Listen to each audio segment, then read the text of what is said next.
వెంకటాద్రి సమం స్థానం బ్రహ్మాండే నాస్తి కించన వెంకటేశ సమోదేవో నా భూతో నా భవిష్యతి. విశ్వంలోనే వెంకటేశ్వర స్వామి లాంటి దేవుడు, విశ్వంలోనే తిరుమల లాంటి ప్రదేశం ఎక్కడా ఉండదని స్వామివారిని నమ్ముకునే భక్తుల యొక్క విశ్వాసం. దేశ విదేశాల నుంచి స్వామివారిని దర్శించుకోవడం కోసం బారులు తిరిగి క్యూలలో నిలబడుకొని స్వామివారిని దర్శించుకుంటూ ఉంటారు. అందులో ప్రత్యేకత స్వామివారి లడ్డు.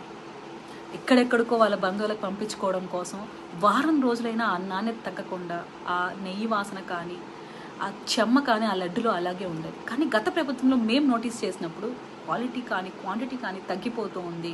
అలాగే అన్నదాన సత్రంలో కూడా ఫుడ్ క్వాంటిటీ బాగాలేదు, క్వాలిటీ కూడా బాగాలేదు. ఎక్కడ స్టాల్స్లో బిడ్డలకు కానీ పాలు అందటం లేదు.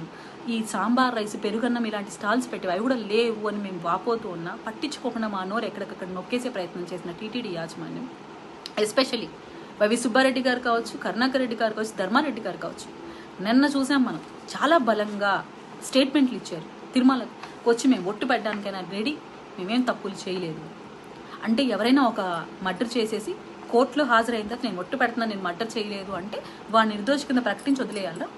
అదే మీరు నిబద్ధత కలిగి నిజాయితీ పరులైతే ఖచ్చితంగా మీరు ఎంక్వైరీ వేయండి. సీఎం గారు చేసిన మాటలకు మేము కట్టుబడి ఉంటున్నాం, మా తప్పు అయితే మాకు శిక్షలు ఇంప్లిమెంట్ చేయండి అని చెప్పాలి. మార్నింగ్ నుంచి మేము ఇది వాపోతుంటే ఎవరు పట్టించుకోకుండా రాజకీయ కోణంలో తీసుకుపోతున్నారు అన్నారు. మళ్ళీ ఈ రిపోర్ట్ ఏమంటారండి? NDDB report, national dairy development report.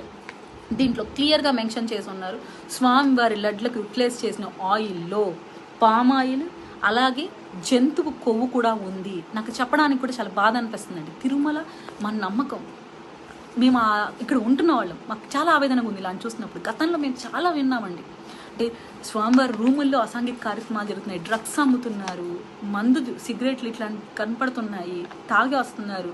అలాగే స్వామివారి బంగారు ఆస్తులు, అలాగే టెండర్లు అన్నిట్లో అవినీతి జరుగుతోంది. స్వామివారిని కొంతమంది డబ్బులు ఉన్న వాళ్ళకే పరిమితం చేస్తున్నారు. ఇటువంటివన్నీ మేము బాధలు పడ్డాం. కానీ ఈరోజు మేము మా అందరం ప్రీతికరంగా చూసుకునే మా స్వామివారి ప్రసాదంలో కూడా ఇంత నీచంగా దిగజారిపోయి కల్తీ చేస్తున్నారు. 320 రూపీస్కి కేజీ గీ పర్చేజ్ చేశారంటే థర్డ్ గ్రేడ్ గీ ఇళ్లలో వాడే వాళ్ళకు కూడా ఈ రేట్కి రావట్లేదు. మీకు ఎలా స్వచ్ఛమైన గీ వచ్చింది? గత 50 ఏళ్లుగా ఉన్న కాంట్రాక్టర్స్ని మీరు ఎందుకు మార్చి మీకు నచ్చిన వాళ్ళకి టెండర్ పాడి కాంట్రాక్ట్ ఇచ్చారు?